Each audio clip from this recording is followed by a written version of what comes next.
দীপুচন্দ্র দাসকে জীবন্ত জ্বলতে হলো কারণ একটি নির্দিষ্ট সম্প্রদায়ের চোখে সে কাফের। তাই তাকে উলঙ্গ করে পিটিয়ে আধমরা করে গাছে ঝুলিয়ে আগুন দিয়ে দেওয়া হলো।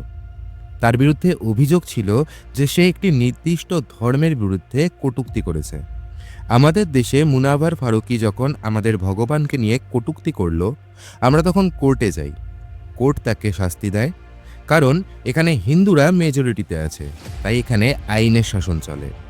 আমাদের দেশের ফেক সেকুলারদের বলছি, আপনাদের এই সেকুলারিজমের দোকানগুলো খুলে রয়েছে কারণ আমাদের দেশে হিন্দুরা মেজরিটিতে আছে।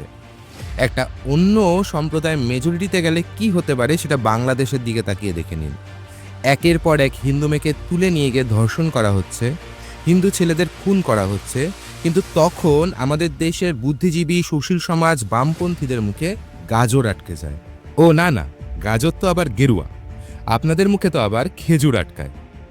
হাজার হাজার কিলোমিটার দূরে ফিলিস্তিনে কি হচ্ছে সেটার জন্য আপনাদের বুক ফাটে, মুখ ফাটে, কিন্তু বাংলাদেশের হিন্দুদের জন্য আপনাদের কিচ্ছুটি ফাটে না। যান না, এখন গিয়ে বাংলাদেশে একটু সেকুলারিজম ফলান, গিয়ে একটু রাস্তায় নামুন মাইনরিটি রাইট নিয়ে, বাংলাদেশে গিয়ে একটু আজাদি আজাদি গান করে আসুন, দেখি কত বড় বাপের বেটা। মুরদ নেই না? ভারতবর্ষে আপনারা এই ব্যবসাটা করে খাচ্ছেন কারণ এখানে আমরা মেজরিটিতে আছি। আমরা জানি আপনাদের লজ্জা নেই, আপনাদের লজ্জা হবেও না, কারণ সবার আগে আপনারা লাজ লজ্জাই বিক্রি করে এসেছেন। আপনারা থাকুন আপনাদের সিলেক্টিভ সেকুলারিজম নিয়ে।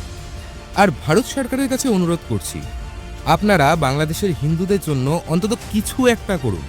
যতক্ষণ না আপনারা কিছু করছেন, আমাদের চিৎকার কিন্তু থামবে না, কারণ ভারত ছাড়া হিন্দুদের আর কোন দেশটাই বা আছে?